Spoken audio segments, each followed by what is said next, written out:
IPL 2026 ആരാധകർക്ക് ആവേശം പകരുന്ന വലിയൊരു അപ്ഡേറ്റ് ആണ് ചെന്നൈ സൂപ്പർ കിങ്സ് ക്യാമ്പിൽ നിന്നും പുറത്തു വരുന്നത്. പരിക്കിനെ തുടർന്ന് കഴിഞ്ഞ മത്സരങ്ങളിൽ നിന്ന് വിട്ടുനിന്ന മുൻ നായകൻ MS ധോണി സൺറൈസേഴ്സ് ഹൈദരാബാദിനെതിരായ മത്സരത്തിൽ തിരിച്ചെത്തിയേക്കും. കാലിനേറ്റ പരിക്ക് മൂലം ടീമിന് പുറത്തായിരുന്ന താരം ഹൈദരാബാദിൽ ശനിയാഴ്ച നടക്കുന്ന പോരാട്ടത്തിൽ കളത്തിലിറങ്ങുമെന്നാണ് റിപ്പോർട്ടുകൾ സൂചിപ്പിക്കുന്നത്. എന്നാൽ തലയുടെ ഈ തിരിച്ചുവരവ് CSK മാനേജ്മെന്റിന് മുന്നിൽ വലിയൊരു സെലക്ഷൻ തലവേദനയാണ് സൃഷ്ടിച്ചിരിക്കുന്നത്. ധോണിയുടെ അഭാവത്തിൽ കളിച്ച ആദ്യ 5 മത്സരങ്ങളിൽ 2 മാത്രമാണ് ചെന്നൈക്ക് വിജയിക്കാനായത്. എന്നാൽ കഴിഞ്ഞ മത്സരങ്ങളിലെ മികച്ച പ്രകടനം പുറത്തെടുത്ത ടീം ഇപ്പോൾ കൃത്യമായൊരു വിജയ ഫോർമുല കണ്ടെത്തി കഴിഞ്ഞു. ഈ സാഹചര്യത്തിൽ ഫോമിലുള്ള ടീം കോമ്പിനേഷനിൽ മാറ്റം വരുത്തി ധോണിയെ ഉൾപ്പെടുത്തണോ എന്നാണ് ആരാധകരും ക്രിക്കറ്റ് ലോകവും ഒരുപോലെ ഉറ്റുനോക്കുന്നത്. വിജയിക്കുന്ന ടീമിൽ മാറ്റങ്ങൾ വരുത്താൻ പൊതുവെ മടിക്കുന്ന പാരമ്പര്യമാണ് ചെന്നൈ സൂപ്പർ കിങ്സിനുള്ളത്. കൊൽക്കത്ത നൈറ്റ് റൈഡേഴ്സിനെതിരെ നേടിയ ആധികാരിക വിജയത്തിന് ശേഷം ടീം നിലവിൽ മികച്ച ഫോമിലാണ്. ഈ സാഹചര്യത്തിൽ ധോണി ടീമിലേക്ക് തിരിച്ചെത്തുമ്പോൾ ആരെ ഒഴിവാക്കുമെന്നത് CSK മാനേജ്മെന്റിന് വലിയൊരു വെല്ലുവിളിയാണ്. ധോണിയുടെ അഭാവത്തിൽ കളിച്ച ആദ്യ 5 മത്സരങ്ങളിൽ 2 മാത്രമാണ് ചെന്നൈക്ക് വിജയിക്കാനായതെങ്കിലും കഴിഞ്ഞ മത്സരങ്ങളിൽ ടീം കൃത്യമായൊരു താളം കണ്ടെത്തി കഴിഞ്ഞു.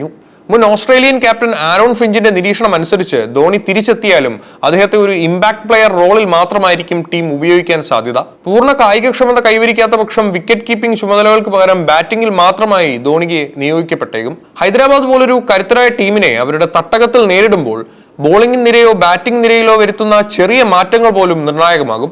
നിലവിൽ ടീമിന് വിജയം സമ്മാനിച്ചുകൊണ്ടിരിക്കുന്ന യുവതാരങ്ങളെ മാറ്റി നിർത്തുന്നത് ടീമിന്റെ ആത്മവിശ്വാസത്തെയും ഒത്തിണക്കത്തെയും ബാധിക്കുമോ എന്ന ആശങ്കയും മാനേജ്മെന്റിനുണ്ട്. ചുരുക്കത്തിൽ ധോണിയുടെ സാന്നിധ്യം ടീമിന് കരുത്താണെങ്കിലും കൃത്യമായൊരു 11 കണ്ടെത്തുക എന്നത് ക്യാപ്റ്റനും കോച്ചിനും ഒരുപോലെ കീറാമുട്ടിയായിരിക്കുകയാണ്. MS ധോണി ടീമിലേക്ക് തിരിച്ചെത്തുമ്പോൾ ആരാധകർക്കിടയിലും മാനേജ്മെന്റിലും ഒരുപോലെ ചർച്ചയാകുന്നത് അദ്ദേഹത്തിന്റെ ബാറ്റിംഗ് സ്ഥാനമാണ്. കഴിഞ്ഞ സീസണുകളിൽ നിർണായക ഘട്ടങ്ങളിൽ പോലും ബാറ്റിംഗ് ഓർഡറിൽ 8ാം നമ്പറിലേക്ക് ഇറങ്ങാനുള്ള ധോണിയുടെ തീരുമാനം വലിയ വിമർശനങ്ങൾക്കും ചർച്ചകൾക്കും വഴിമാറിയിരുന്നു. ടീം കടുത്ത സമ്മർദ്ദത്തിലാകുമ്പോൾ പോലും ക്രീസിലെത്താൻ വൈകുന്നത് സ്കോറിംഗിനെ ബാധിക്കുമെന്ന വാദം ശക്തമാണ്. കണക്കുകൾ പരിശോധിച്ചാൽ ധോണിയുടെ പഴയ ബാറ്റിംഗ് കരുത്തിന് മങ്ങലേറ്റതായി കാണാം. കഴിഞ്ഞ സീസണിൽ 14 മത്സരങ്ങളിൽ നിന്ന് 135.17 സ്ട്രൈക്കിംഗ് റേറ്റിൽ 196 റൺസ് മാത്രമാണ് അദ്ദേഹത്തിന് നേടാനായത്. ഫിനിഷിംഗിൽ പഴയ മികവ് പുലർത്താൻ ധോണിക്ക് കഴിയാത്തത് ടീമിനെ വലിയൊരു വെല്ലുവിളിയായി തുടരുന്നു. പോയിന്റ് പട്ടികയിൽ ടീം പിന്നിലായിപ്പോയ മുൻ സീസണിലെ പ്രകടനം ഇത്തവണ ആവർത്തിക്കാതിരിക്കാൻ കൃത്യമായ പ്ലാനിംഗ് അനിവാര്യമാണ്.